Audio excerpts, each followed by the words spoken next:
Today I'm going to share how I built my stock portfolio from practically zero to now over $308,000 by age 25. That will include an updated look at my 3 investment accounts. On top of that, I'll give the core lessons I learned along the way. My name is Zach. I run Dividend Data, which is an investing YouTube channel and stock research website. Over the past 4.5 years, I have documented the growth of my personal dividend growth focused portfolio every single month. Many of you watched me grow that account from $30,000 to now over $201,000.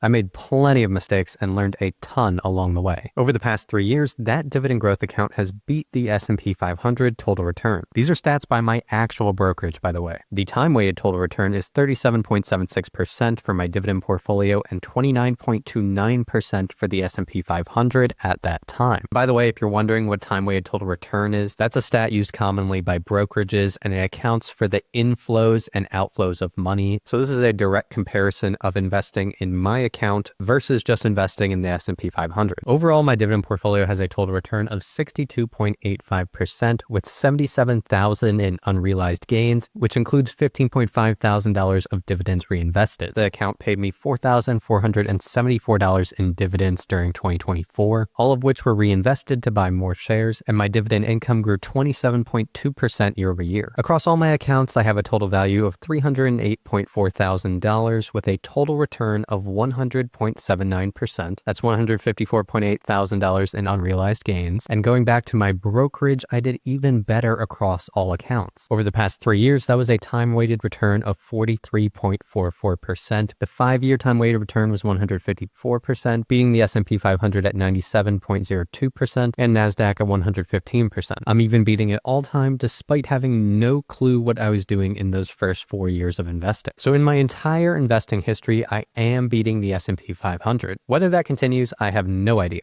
I have definitely had periods of underperformance though, that's for sure. But the one thing that I know is that I am going to keep on learning. That said, you don't have to beat the market to get a great return and build wealth. Just investing at all can transform your financial future. I'm just one example of countless others. So it's important to note that this is achievable. I am not special, and you do not need to be a genius. On dividenddata.com, we have hundreds of members tracking their portfolios and dividend income. In December 2024, members got paid over $92,000 in verified dividends. In 2024, we earned $837,900 in dividends, which was 33.26% dividend growth year over year. By the way, this is only a small percentage of users who actually track their dividends. Of those who track their portfolio, we have over $125 million of current value. That's a conservative estimate, removing our highest outliers. Based on that, it's estimated members got paid $3.9 million in total dividend income over the trailing 12 months. So it is possible to build wealth in the stock market, and I see people doing it every day. By the way, if you want to read this report, I sent it out earlier this week on our free email newsletter. You can join with the link in the description and pin comment.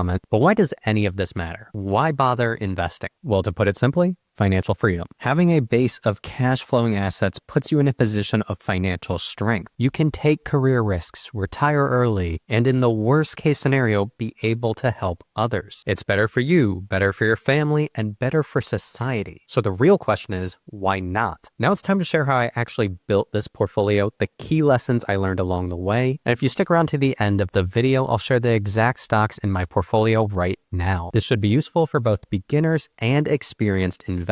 It's even useful for me as I could reflect on 2024 and a new year of investing. With that said, let's roll the intro.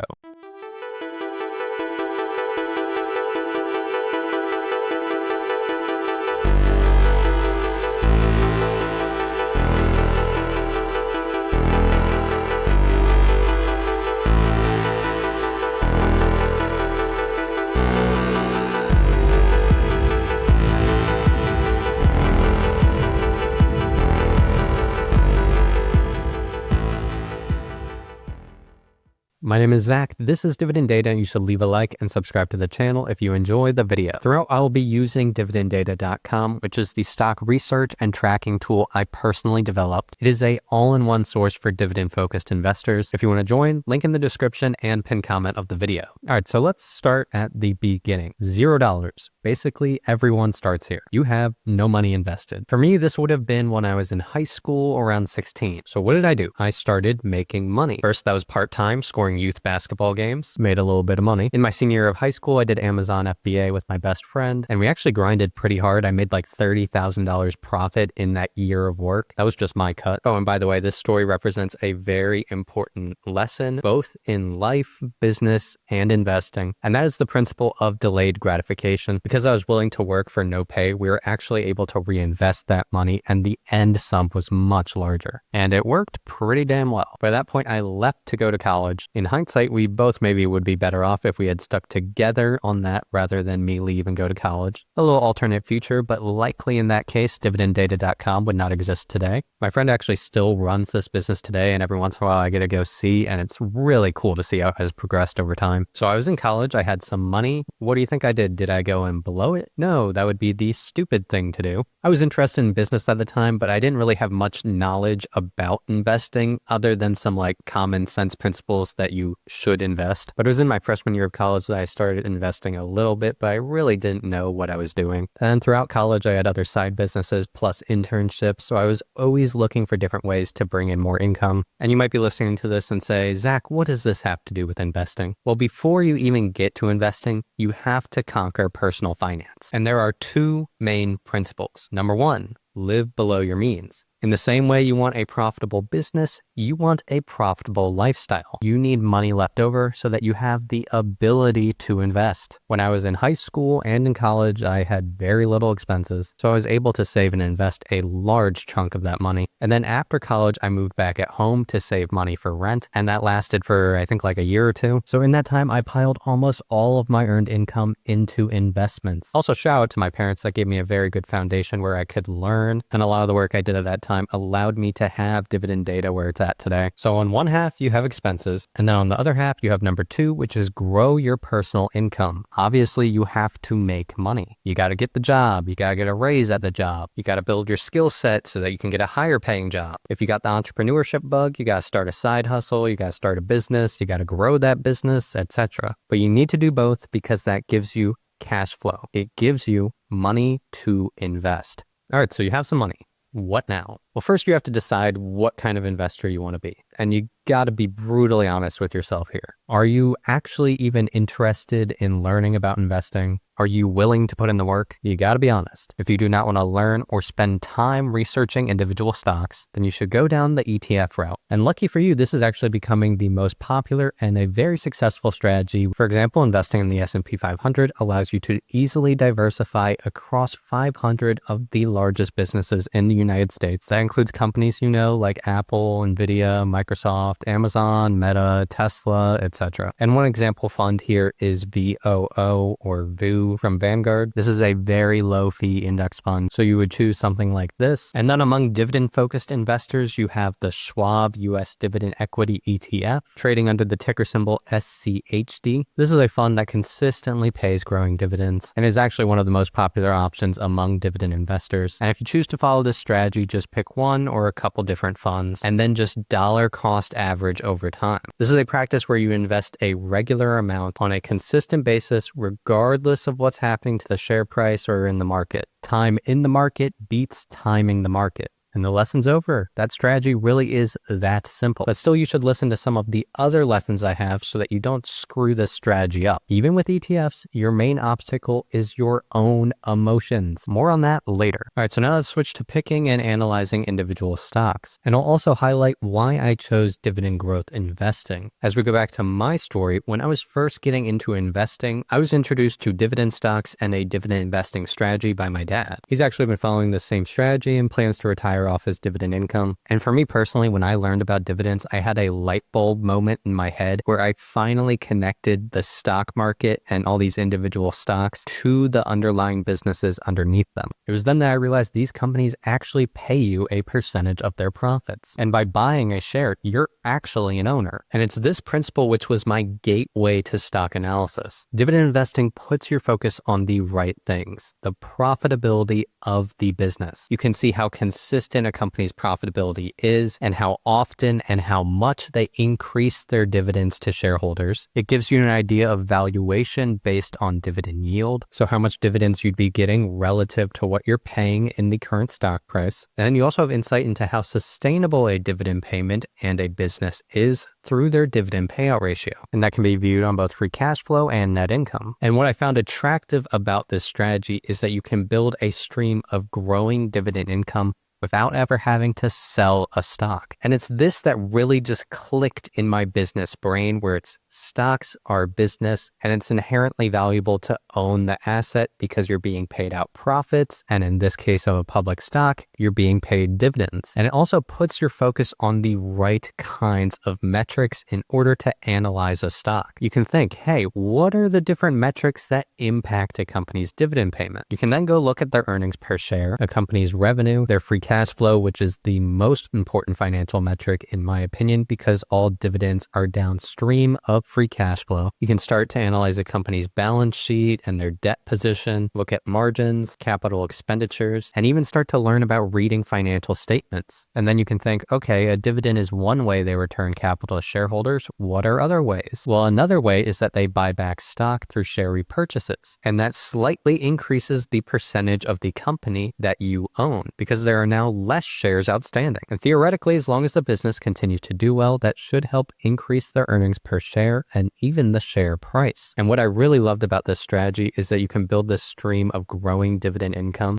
while at the same time having access to this fully liquid holding in the company that often can appreciate in value significantly over time. And don't even get me started on the power to reinvest those earned dividends to buy even more shares in a company, increasing your future dividend income in a virtuous cycle. If any of that sounds interesting to you, then good. You are in the right place. Dividend investing, by its very nature, is a long-term strategy. It takes day trading completely off the table. And by the way, day trading and options is the number one way that new investors lose money. With dividend investing, you're trying to find stocks that you don't even want to sell. You want them to continue paying and growing their dividends. So this really helps psychologically when investing. It lets you avoid a lot of the emotional market reactions of selling at different times, getting in and out of the market, which is one of the top mistakes investors make. You do not want to be the person that sold out of the market during the COVID pandemic crash and then had no idea when to buy back in and they completely missed a bunch of the upside. Likewise, you don't want to be the person that only bought back in because Trump got elected. Meanwhile, you missed years of gains. Dividend investing allows you to psychologically think like a better investor. If a business you think is quality sees their stock crash, it can often be an opportunity. And what that can mean is that you're getting even more dividend income. And the reason is the company's trading at a lower multiple. And when the share price goes down, the dividend yield goes up. And it also starts to get you a feel in terms of valuation. So for example, I bought ExxonMobil stock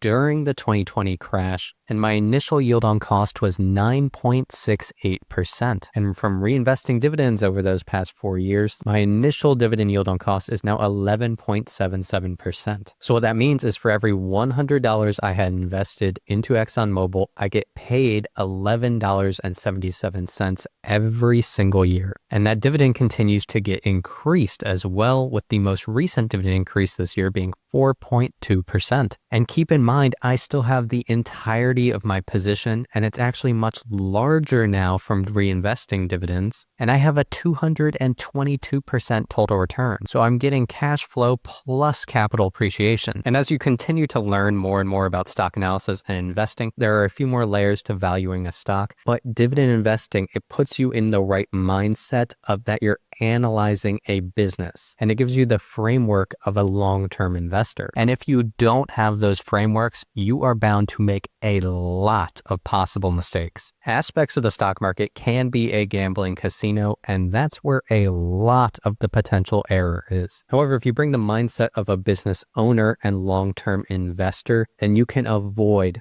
much of those mistakes. And my next big lesson is that you should think in decades, not days. If you're investing for the long term, the day-to-day changes in the stock market mean next to nothing. Any day, my portfolio may swing by $3,000 or $4,000 either way. I have some days where it's up and down $10,000. That psychological concern only gets worse the more and more money you have invested. If you have a multi-million-dollar portfolio, you may have $100,000 swings every day. And you have to have the stomach to hold during those downturns and also not get elated and think you're some genius during the upswings. Just focus on building your positions in high quality businesses at what you deem is attractive prices. Focus on the long-term goal. And if you're watching this and you haven't started invested or you're new to picking individual stocks, you just have to start. You will make a lot of mistakes along the way. I have made a ton, but it's how you actually learn. Actually investing with your own real money is the best way to learn. You don't want to get stuck in analysis paralysis and then never end up investing, but you will definitely make some mistakes. I have my own graveyard over here. If you look at my dividend history, my third largest dividend payer, AT&T, a company I have not owned for many years, they faced a massive dividend cut in 2022. And this was a big lesson for me about investing in no growth companies, ones where their profitability and revenue have been flat basically for decades. And the stock price over the long term follows the business fundamentals. So in that case, the stock price would be flat. And in the case of a company like AT&T, they have to spend tens of billions of dollars a year in capital expenditures so that they just maintain their market position. Because if they don't have the newest 5G infrastructure, they're going to go to Verizon or T-Mobile. So they have to spend tens of billions of dollars a year for the privilege of staying in the exact same market position. You see what I mean? The longer you invest, you continue to stack up these little scars and lessons. Another one I had that I talked about a ton on the channel was Intel. Again, a big dividend cut, and now it's completely suspended. You have declining revenue, net income gone negative, free cash flow has gone deeply negative, and a little bit of a twist on the same lesson here. In this case, they saw cash from operations decline from $35 billion in fiscal 2020 all the way down to $11 billion. So their core business is declining. At the same time, they're spending more and more money than ever. They spent $25 billion in fiscal 2023 on capital expenditures that's building out their new chip fabrication plants. So in turn, this company had negative $14.2 billion of free cash flow. In general, one takeaway there can just be to avoid turnaround plays completely, at least until they are actually turned around. And what I mean is when this is a problem with their actual core business model, not meaning that it has just seen a fall in stock price. That is not the same thing. All right, so you've started investing, you're making some mistakes, you're getting some wins, you're consistently putting money into the market, but you want to learn more about stock analysis. The best thing you can do is study from the best to ever do it. Warren Buffett, Charlie Munger, Peter Lynch, just read and watch everything they've ever put out. Warren Buffett has written a shareholder letter every single year for decades, and it is filled with a bunch of investing wisdom and gems. Go listen to all the old shareholder meetings. You are going to get a masterclass in investing. I'm telling you, it's one of the best uses of your time you can do. That is if you're interested in learning about investing and really just business in general. And I know some of you may be thinking, oh my God, they're so old. What do they know? The world's way different. And while I necessarily wouldn't ask their opinions about the latest AI advancements, they have an insane fundamental knowledge of investing principles. And this stuff is timeless. The same things that make a business valuable 50 years ago make a business valuable today and will make a business valuable 50 years from now. And from studying some of the greatest investors who ever lived, that has helped influence some of my investing strategy and some of the other principles I'm going to share with you today. For example, focus on what you understand. One of Warren Buffett's lines is that you should never invest in a business you don't understand. And the reason why seems kind of obvious. If you don't understand the business, how can you value the business properly or know what's going to happen to it in the future? So for me, my portfolio is heavily weighted towards technology because I understand technology. I studied computer science and data science. I've followed all the big companies for many years. It's where I have the most investing intuition and understanding of the market. I also have a pretty good understanding of consumer packaged goods and brands. But sadly, a lot of those quality stocks tend to trade at a premium, but they do not have the same underlying growth. And just as an example, I really do not understand very much about the healthcare industry, so I just stay away. And kind of as a corollary to that, You don't have to make money in every game. Focus on what you know. You don't have to buy Bitcoin if you don't understand it or don't think it's a good investment. You don't have to buy fart coin or whatever the heck else is going on. You do not have to trade leveraged options or anything crazy. There are thousands and thousands of potential investment options. I missed some of the biggest winners this year. I didn't own Nvidia, which was up 178.8%. I didn't own Palantir, which is up 356%. But hey, that's fine. I still beat the market. I am doing all right. So as you start to build your investing confidence, the next major point I would say is that you have to go big on your top ideas. This is another Warren Buffett, Charlie Munger philosophy. Many people preach diversification, which I think makes sense for the vast majority of investors, especially if you're in that ETF, especially if you're more in that ETF passive strategy. But as you start to learn more and more about investing, and you have what you deem is a screaming opportunity, and it is your number one choice by far, you have to go big. And when you have your number one stock and it's a screaming buy, why would you put money into your 30th best idea? I'm sorry to burst your bubble, you do not have 30 good ideas. And hey, if you're going to diversify, maybe just focus on your top 3 at that time. And there is such a thing as opportunity cost. You have to weigh the different investing options against each other. And then I have another lesson which you will come across as you continue to invest. And this is actually the biggest mistake you will ever make. This is what Warren Buffett calls mistakes of omission, not commission. So not that you lost money on a stock or ended up being wrong. It's that there was a stock that you understood and were completely aware of and mentally knew in your head that it was a good opportunity. And you sat there doing nothing. Those end up being the greatest mistakes. And I have seen that throughout my own investing journey. For example, my largest holding, Tesla, this was one of the first stocks I had ever bought. I bought around $1,000 in like that 2017, 2016 range, and years had gone by. And I knew that they had just gone through manufacturing hell with the Model 3 and it was about to ramp. I knew that was going to be a big growth wave for the company. The stock price was trading at the same price I had bought years prior. I had about $1,000 invested. And at this time, I had $10,000 just sitting in a cash account. I wasn't investing it. I knew in my head that it was a good time to buy Tesla. I was telling other people to buy Tesla stock, but I did not follow my own advice. And this was a mistake of omission because that purchase of Tesla stock is my biggest winner ever at a 2,300% total return. And if I had put those $10,000 in, that would have been another $283,000 of gains. So basically would have doubled my entire stock portfolio, but all with gains.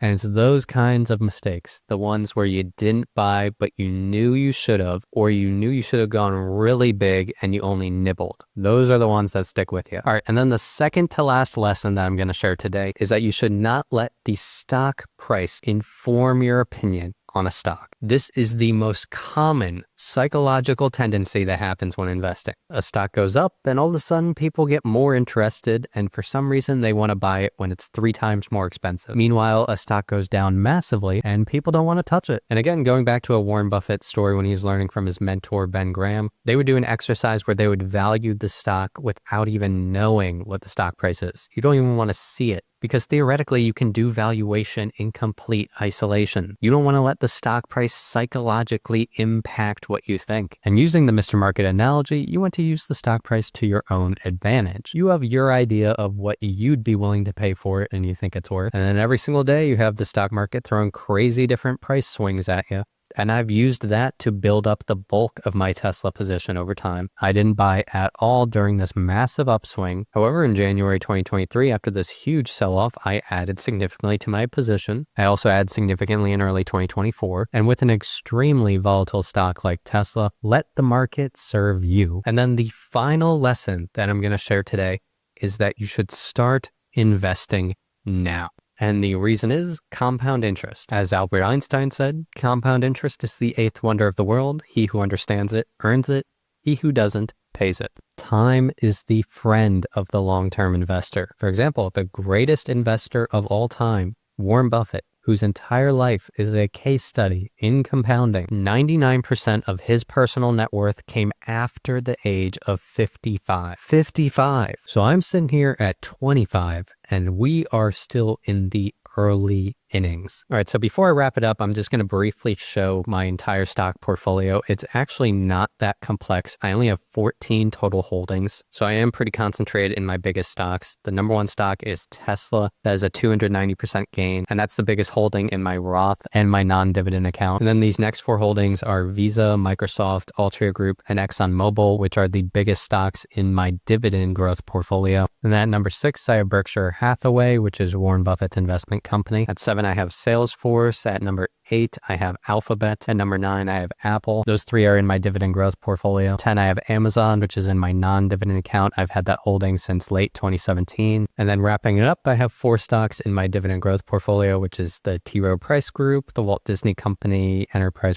Partners, and Automatic Data Processing. And overall, this is $4.5 thousand of projected annual dividend income over the next year. And here you can see my yield and yield on cost across all my accounts. But if we focus in specifically on that dividend account, you can see that I have a 3.22% dividend yield on cost. And from reinvesting my dividends, that is up to 3.7% on my initial cost basis. Oh, and by the way, if you ever want to see my dividend portfolio live, you can go to Zach's research on dividenddata.com. Click Zach's dividend portfolio and you can get an updated look of everything I'm tracking in my account. You can also get an updated look at my watch list and see which stocks are on sale, and then add those to your watch list. And again, if you want to use the stock research tool I showed throughout the video, then sign up at dividenddata.com, link in the description and pinned comment. Plus, we have our new AI investment analyst where you can ask really any investing question that can help you write reports to understand exactly how a business makes their money, look at key business financials, and even dynamically screen stocks by hundreds of different financial metrics. And of course, the advanced stock analysis tool with all the data visualizations on the key financials. If any of that interests you, link in the description and pinned comment. And thank you for watching the video. Please leave a like and subscribe for future portfolio updates. See you in the next one.